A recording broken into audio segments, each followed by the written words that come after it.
नमस्ते मित्रांनो, माझे नाव अनुश्री नागेश तेली. मी इयत्ता तिसरीत शिकत आहे. आज मी तुम्हाला माझा आवडता नेता डॉक्टर APJ अब्दुल कलाम यांच्याविषयी माहिती सांगणार आहे. सपना ओ नहीं होता जो आप सोते हुए देखते हैं. सपना ओ नहीं होता जो आप सोते हुए देखते हैं. सपना वो होता है जो आपको सोने ही नहीं देता. सपना ओ होता है जो आपको सोने ही नहीं देता. डॉक्टर APJ अब्दुल कलाम यांनी हे शब्द फक्त सांगितलेच नव्हते, तर ते स्वतः त्याप्रमाणे जगलेही होते. आणि याच त्यांच्या स्वप्नाने त्यांना वर्तमानपत्र विकणाऱ्यापासून ते एक मिसाईल मॅन राष्ट्रपती बनले.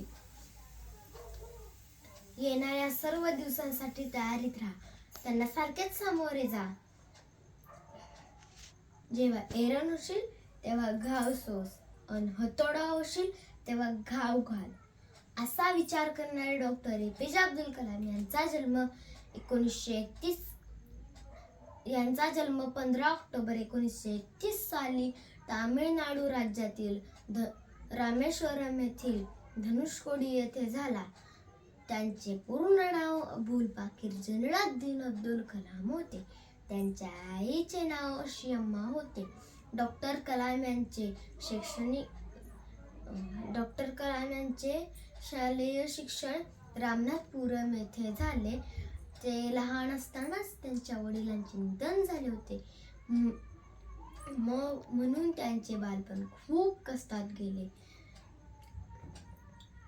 घरी हातभर लावण्यासाठी वर्तमानपत्र विकणे अशी अनेक छोटी मोठी कामे त्यांनी केली होती.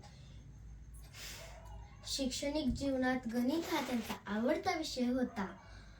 तिरुचिरापल्ली येथील सेंट जोसेफ कॉलेजमधून त्यांनी BSc ची पदवी प्राप्त केली. तसेच त्यांनी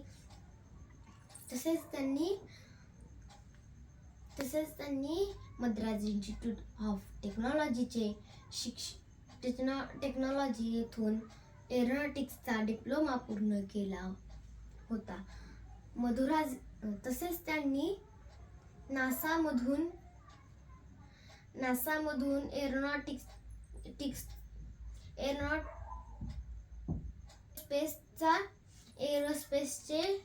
एरोस्पेस टेक्नॉलॉजीचे शिक्षण घेतले. त्यानंतर त्यांचा 1968 ते 1963 या दरम्यान संरक्षण संशोधन व विकास संस्थेशी संबंध आला. भारतातील विज्ञान तंत्रज्ञानाची आघाडी डॉक्टर कलाम यांनी यशस्वीपणे सांभाळली. अवकाशयानात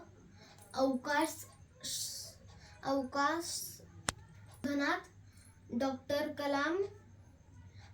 कलाम यांनी भारताला वेगळ्याच उंचीवरती नेऊन ठेवले.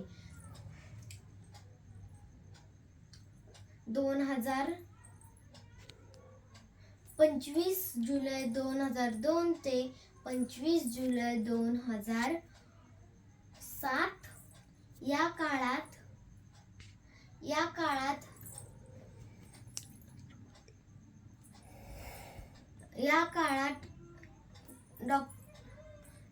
डॉक्टर कलाम राष्ट्रपती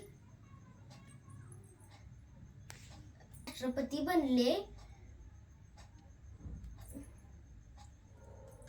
आणि भारतीय राष्ट्रपती बनले. नाही, चुकले.